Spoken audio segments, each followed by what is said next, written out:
Ay na pala. Yun, no. Ito na. Ay na pala. Buti na nakita natin. Di ba? Buti yung... may ano kasi kami, pinagkukwentuhan kami. sensitive masyado. Buti nakita natin. Buti na lang kaya hindi nyo narinig. Ano? Sama ng ano ko, ng pakiramdam ko. Kasi nga yung klima. Ng klima ng China, no? Ano doon? Negative ba doon? Negative ano? Doon sa boundary ng ano, ng Russia. Negative 26. Mataas yun eh. Alam mo yung patong ng damit, nanonood yan eh. Hanggang 6 eh. Nanonood yan. Ang bigat-bigat. Nanonood yung labig yan eh. Pero mo kapag ka mag-CCR kang ganon, di ba? 6 yung ibababa mong ganon, ano? Ang hirap. Pero sa hotel, okay na. May heater. May heater na sa hotel. Pwede ka na magsando, pwede ka na maghubad. Siyempre, ang hirap naman nun. Di ba? Masarap may heater. Minsan yung katawan ni heater din eh. Sa Pilipinas kasi hindi uso heater eh. Wala. Paano ka puro aircon lang tayo eh. Paano ka naman mag-heater dito? Ang init na nga eh. Di ba?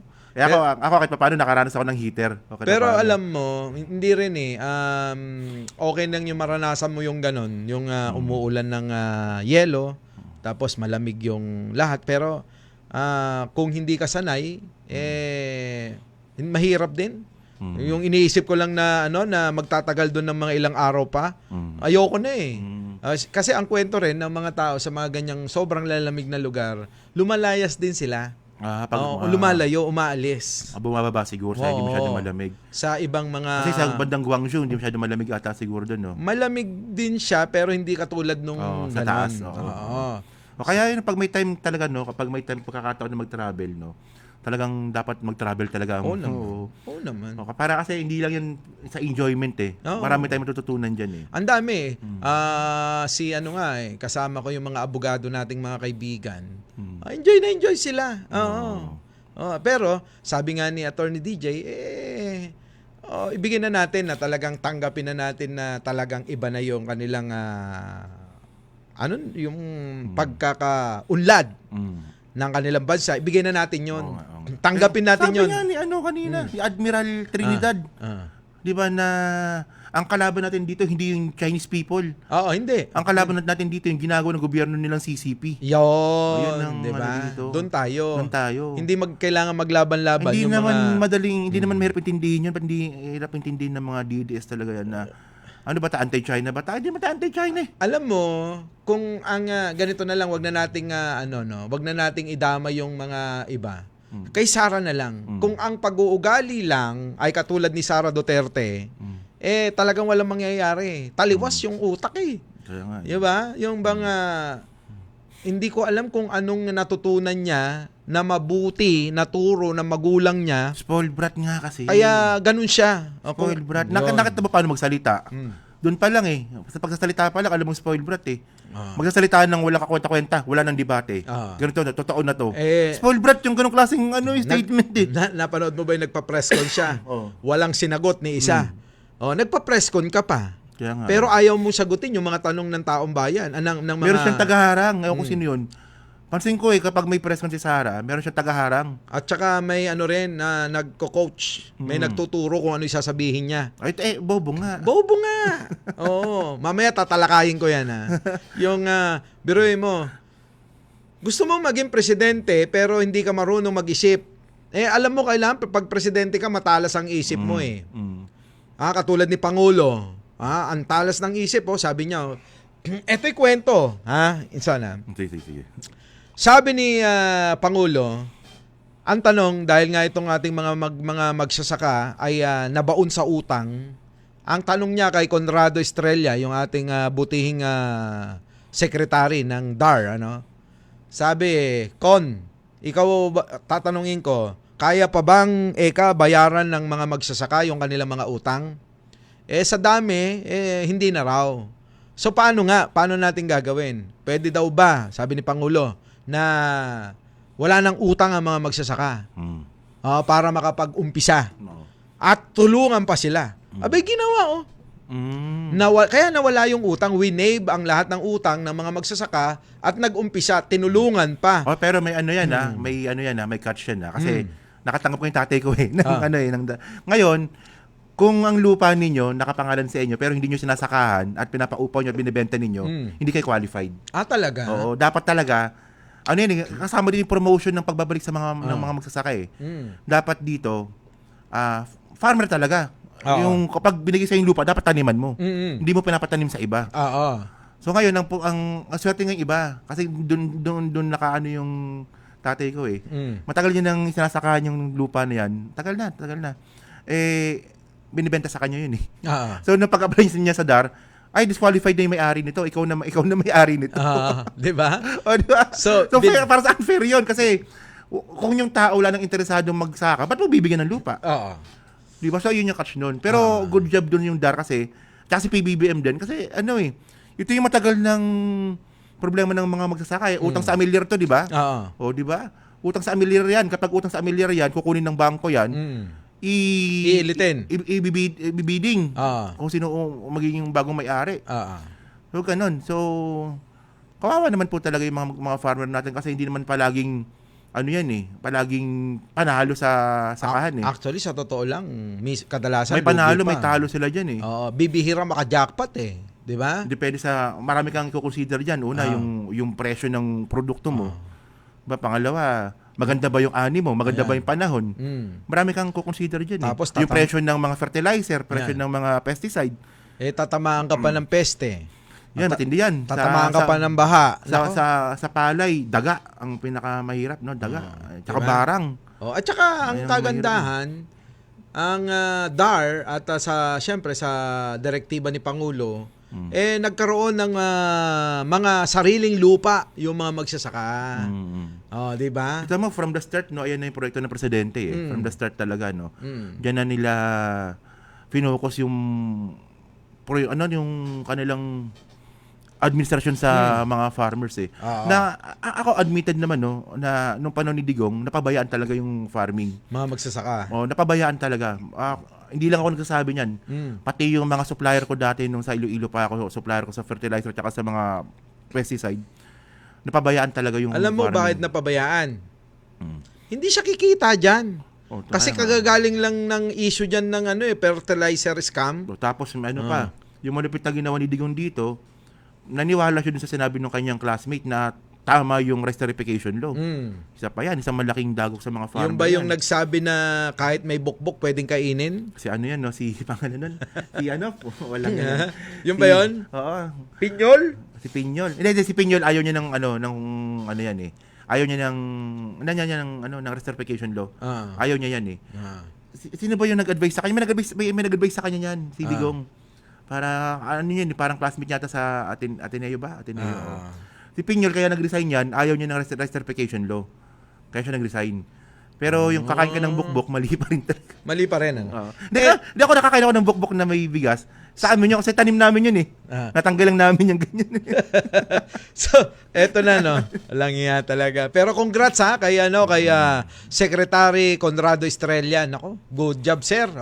Saludo. Pero eto, Inshan. Kasi sa social media, ang daming nagkakalat ngayon. Ang daming yung mga nagpo-post na hahalakhak ka o kaya pupusuan mo kung sino gusto mo. Ngayon, gusto ngayon yan ngayon nadadaya yan. Nagtanong si Attorney DJ, sabi niya, ito, tingnan mo. Parang ang boto rito ay panig kay Sara. Sabi ko, pindutin mo. Tingnan mo kung sino-sino yung mga bumoto. Walang lumalabas. Ibig ko sabihin, ato yan. Walang lumalabas kasi puro robot yung mga pumindot. Actually, may may kumpanyang gumagawa niyan Correct. May kumpanyang gumagawa niyan. Napakawalang puso naman ng mga kumpanya na ito, dinadaya nila yung pulso ng taong bayan. Ngayon, sabi niya, bakit dito?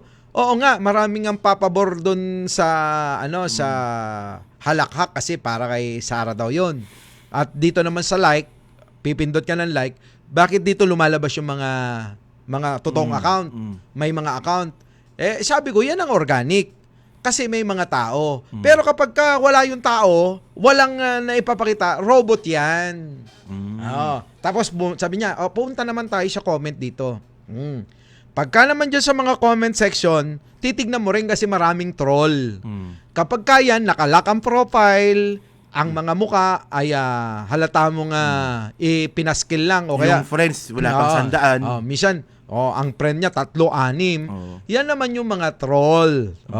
May mga ganyan dito na nagmamayari, di ba? Sabi nga nila. Meron. May kumpanya yan eh.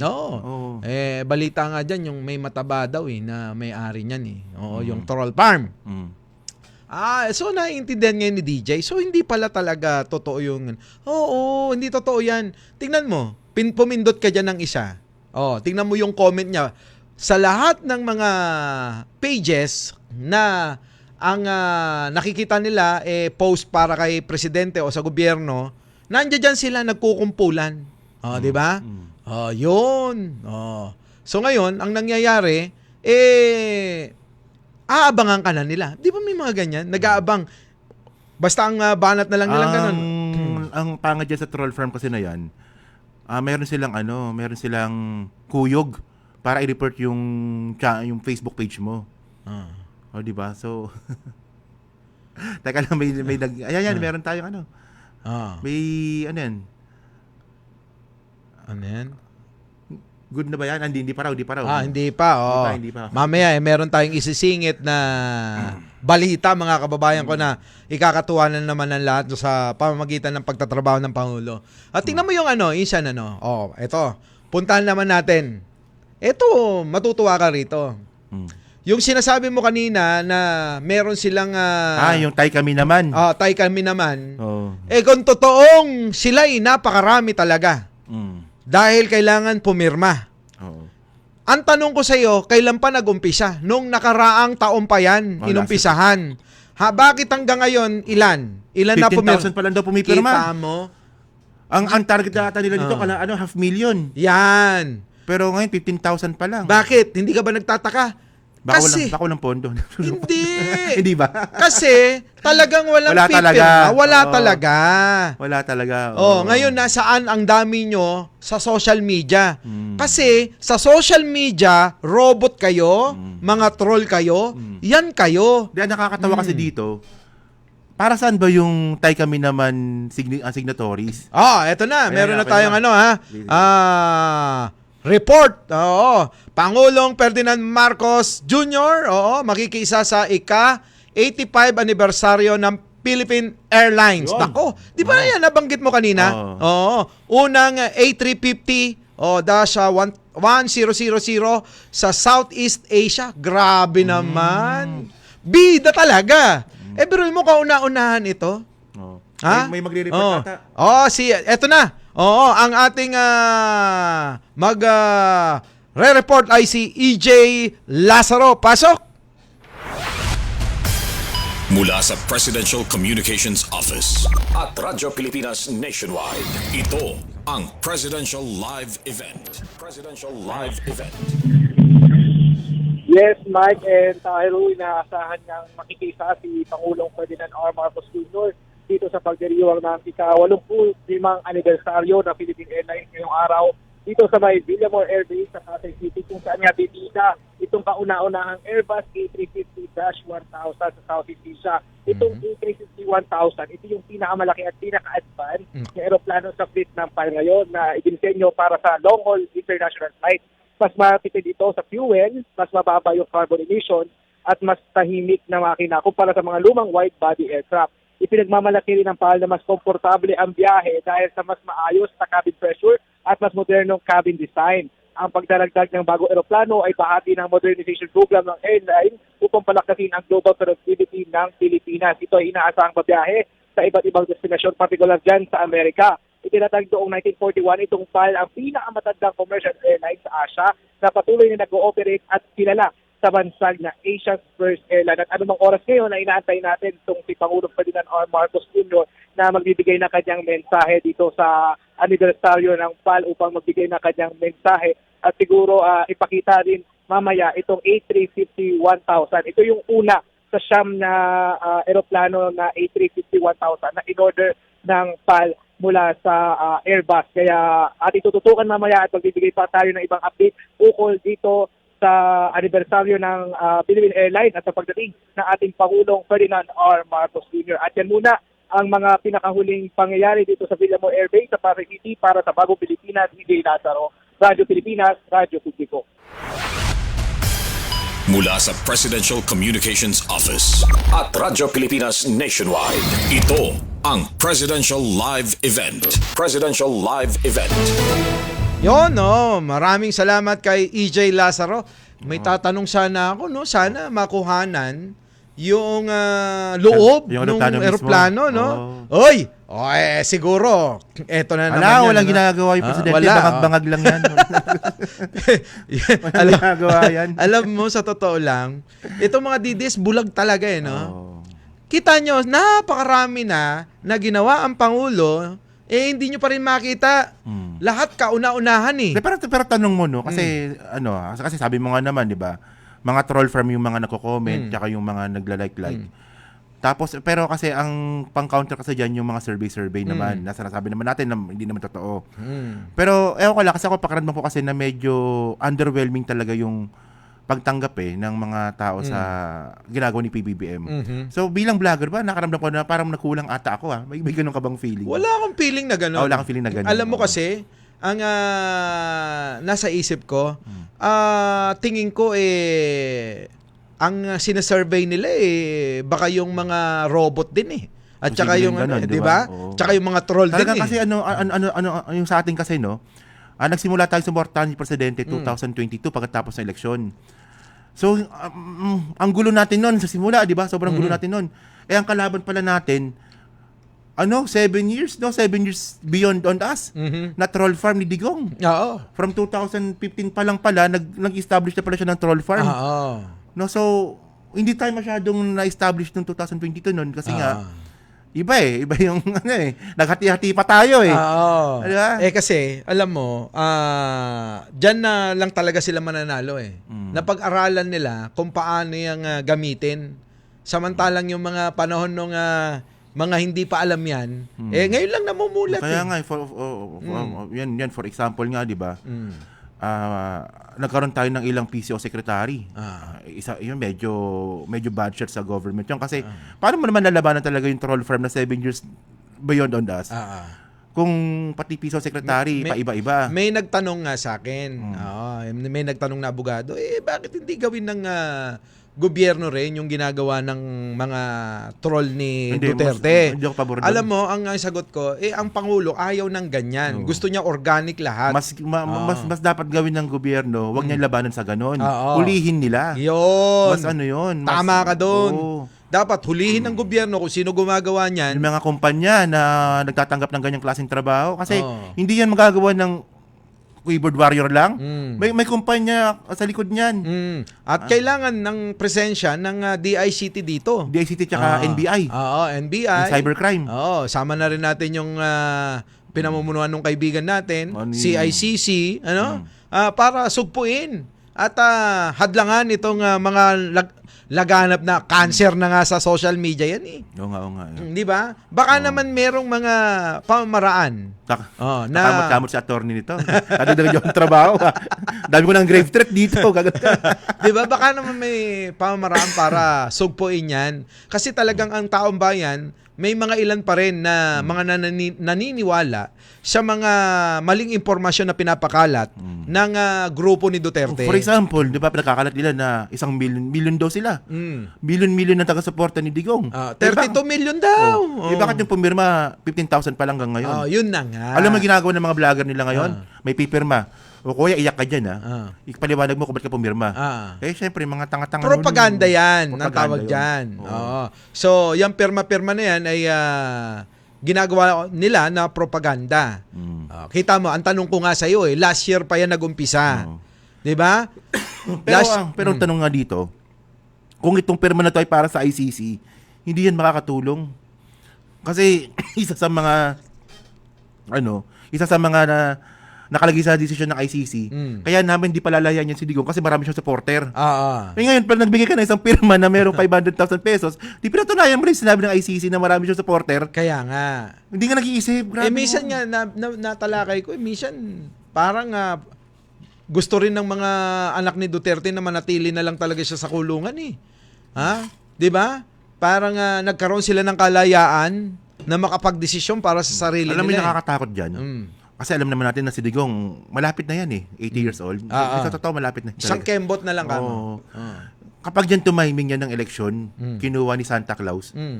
Simpatya ng tao yung kalaban dito sa sa eleksyon. Tingin ko hindi na ganoon. Tama na yung yung nangyari kay Ninoy Aquino.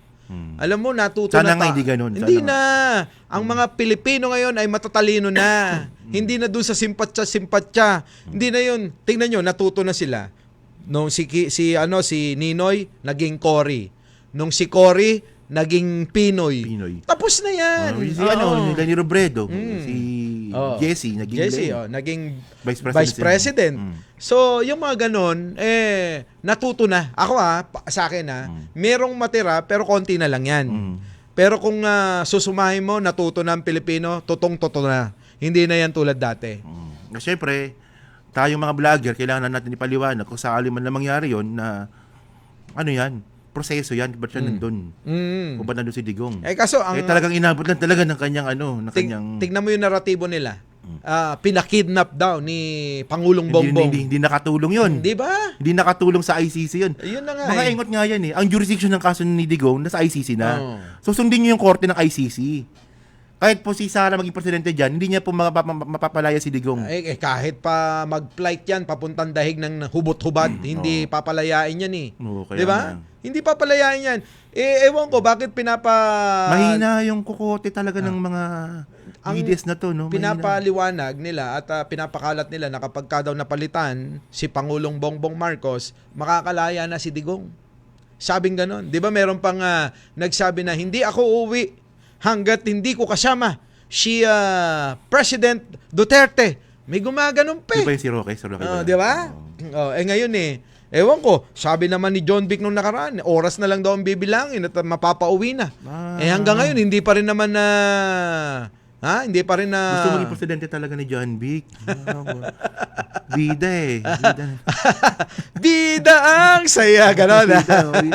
Pero alam mo, ang Pangulong Bongbong Marcos, sa mga huling minuto nating nalalabi dito sa Radyo Pilipinas ngayong episode na to, gusto kong iyabang si Pangulong Bongbong Marcos. Alam mo ba na meron pa ngayon na pinatatrabaho si Pangulo? Yung Maharlika Highway. Di ba? Kita mo yan Yung Maharlika Highway ay panahon pa ng kanyang tatay na si Apo Lakay. Akala ko ba walang ginagawa? Yan na nga yung Maharlika Highway na yan, panahon pa ng tatay niya na si Apo Lakay, mula nung pinagawa yan, hindi pa nare-rehabilitasyon. Ibig sabihin, hindi pa nare-repair, wala pang ginagawa. So ngayon pa lang, sa panahon ni Pangulong Bongbong Marcos, ay pinagsisikapan. At pinagpaplanuhan na, alam mo, madalas ko to sabihin, pag nagpagawa ka ng kalsada, dapat sabay-sabay. Linya ng tubig, kung may linya ng kuryente, at yung mga drainage, dapat sabay-sabay. Huwag na yung patsi-patsi. Portion ngayon, gagawin mo, tapos susunod, gagawin mo ulit. Walang nangyayari Kailangan talaga yan kapag isang proyekto. Sarado dapat isang gawaan Di ba? Ako, pabor ako doon, Insan. At sa huli kong mensahe, nagbabalik po. Ang inyong lingkod, Mike Cervera, mamaya po sa aking channel. Yun. At inabot na tayo ng oras. Nga pala, 7 na. So ngayon last episode na po ng The Big V. So abangan nyo po yung susunod po naming Siyempre, yung dito, ating mga tropa ng Bengador, abangan nyo po. Marami yan. Napapalit na po sa The Big B. So medyo marami tayong babaguhin dito. Baka kaya ba ng 1 week yan, masikaso? Naman siguro. Tawagan mo lang ako. Di ba? Alam mo naniniwala ako kasi Insan na kapag katulong-tulong, gagaang yung trabaho. Kapag kasi isa lang yung gumagawa, mabigat talaga di ba? Na imbis na makakasama mo, baka manawa Pero kapag kasama-sama talaga, tulong-tulong, hindi lang sa magkakasama sa ginhawa, tingin ko mas mas magiging lalago. Di ba? Mas yan, so, uunlad. So last episode na po ng The Big V. So abangan nyo po yung susunod nating programa dito sa Radyo Pilipinas. Importante hindi kami nawala, no? Oy, teka, may babatiin pala ako. Isa nakalimutan ko na, ha. Oo, teka, ha. Babatiin ko lang si si Ma'am Doris Plata. Oo, ha, na pamangkin yung aking doktor na dentista, si Doc Lito ng CAD. Oo, ha. Shoutout po sa inyo, Ma'am Doris Plata. Oo. At saka syempre kay Doc Lito na rin. Yan. So binabati ko nga po syempre yung pamilya ko, no, yung nanay at tatay ko sa Iloilo, asawa at anak ko, yung mga kapatid ko. At syempre dagdagan ko na rin po yung mga yung mga nurse na nag-aalaga sa akin tuwing session ko ng dialysis. Maraming salamat Sino sa inyo. doon? May paborito ka? Meron. So mga kabayan, magbabalik po kami. Oo, sa susunod na Sabado. Bengador. Thank you. Talakayang may kabuluhan, mga issue ng bayan, impormasyong dapat nating malaman. The Big V. Tropang hindi dinadaga, nanunupalpal ng kasinungalingan, nagsisiwalat ng katotohanan. Big V. The Big V. Kasama sina Mike Cervera, Takero Miyamoto, Mark Ramos, Sangkay Janjan, Coach Jarrett, Chris Ulo, at Jake Magnus. The Big V. Makakapal ang mukha, matitigas ang dibdib, galit sa mga magnanakaw sa kaban ng bayan. The Big V. Makipagkulitan, makipagbardagulan, makipagtalastasan. The Big V. Tuwing Sabado, alas 5 hanggang alas 7 ng gabi sa Radyo Pilipinas, Radyo Publiko, 738.